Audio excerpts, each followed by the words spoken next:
রূপকথার গল্প হার মেনে যাবে, তবে ঘটনাটি একেবারেই বাস্তব। উত্তরপ্রদেশের নয়ডায় চাকরি করতে করতেই চলে প্রস্তুতি। কিসের প্রস্তুতি? ইউপিএসসি পরীক্ষার প্রস্তুতি। কাজের অদম্য চাপের ফাঁকেই পড়াশোনা করতে থাকেন বর্তমানে বাঁকুড়া জেলার খাতড়ার মহকুমা শাসক নেহা বন্দ্যোপাধ্যায়। এভাবেই ইউপিএসসির মতো অন্যতম একটি কঠিন পরীক্ষায় প্রথম প্রচেষ্টাতেই সাফল্য পেয়ে যান তিনি। শুধু সাফল্যই নয়, সর্বভারতীয় 20তম স্থান অর্জন করে তাক লাগান রীতিমতো। বেসরকারি সংস্থায় চাকরি করতে করতে কিভাবে পড়াশোনা চালানো সম্ভব? প্রথম প্রচেষ্টাতেই এতটা কঠিন পরীক্ষায় অসম্ভব ভালো ফল হলো কিভাবে? প্রতিটা প্রশ্নের উত্তর তিনি নিজেই দিলেন। তবে বলাই বাহুল্য, বর্তমানে বাঁকুড়ার খাতড়ায় মহকুমা শাসকের দায়িত্বে থাকা নেহা বন্দ্যোপাধ্যায়ের বাড়ি যাদবপুরে। পড়াশোনার ভিত্তিপ্রস্তর স্থাপন হয় কার্মেল গার্লস এবং সাউথ পয়েন্ট হাই স্কুল থেকে। এরপর আইআইটি খড়গপুর থেকে ইঞ্জিনিয়ারিং করেন তিনি। ইঞ্জিনিয়ারিংয়ের পাঠের শেষ বছর 2018 সাল থেকে তিনি শুরু করেন ইউপিএসসির প্রস্তুতি। যদিও আইআইটির ক্যাম্পাসিংয়ে চাকরি পান একটি বেসরকারি সংস্থায়, চাকরি প্রত্যাখ্যান না করে চলে যান নয়ডায় চাকরি করতে। তবে চাকরিতে ঢোকার আগেই তিনি মনস্থির করেছিলেন ইউপিএসসি পরীক্ষায় বসার কথা। এমনটাই জানিয়েছেন মহকুমা শাসক নিজেই। মানে কলেজের যেরকম ওই পড়াশোনার ফাঁকে ফাঁকে একটু টাইমে পড়াশোনা স্টার্ট করি, তো আমার ভীষণই ইন্টারেস্টিং লাগতে শুরু করে সাবজেক্টগুলো, এবং তখন আমি আস্তে আস্তে ডিসাইড করি যে আমি এই এক্সামটাকেই ভালো করে দেওয়ার মানে মনস্থির করি। তো ইন দ্য মিন টাইম আমার একটা জব অফার ছিল হাতে, তো সেই জবটাকে আমি প্রত্যাখ্যান করি না এবং আমি সেই জবটাকে নিয়ে আমি নয়ডা চলে যাই। তো সেই নয়ডাতে গিয়ে আমি ওখানে মানে জবের সাথে সাথে একটা প্রাইভেট আইটি সেক্টরে কাজ করতে করতে আমি প্যারালালি প্রিপারেশন নিই পরীক্ষার, এবং দীর্ঘ 1.5 বছর এইভাবেই আমার চলে, মানে এক সাইডে জব এবং এক সাইডে পরীক্ষার প্রিপারেশন। ইউপিএসসি গোটা ভারতবর্ষ তথা পৃথিবীতে একটি অন্যতম কঠিন পরীক্ষা। সেই পরীক্ষার প্রস্তুতি কিভাবে নিলেন তিনি?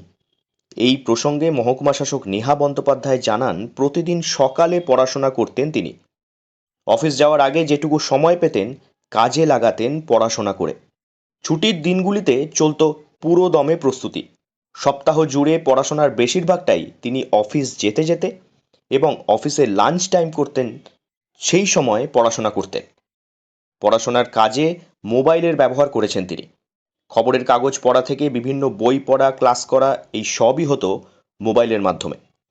সেই দিনগুলো মনে করতে গেলে আমার একটা রাফ শিডিউল এরকম ছিল যে এরকম সকালবেলা উঠে একটু পড়াশোনা, তারপরে আবার অফিসে গিয়ে লাঞ্চ ব্রেকের মাঝখানে, অফিসে কমিউটিংয়ের টাইমে, যাতায়াতের টাইমে কিছুটা মোবাইল থেকে নিউজ পেপার পড়া।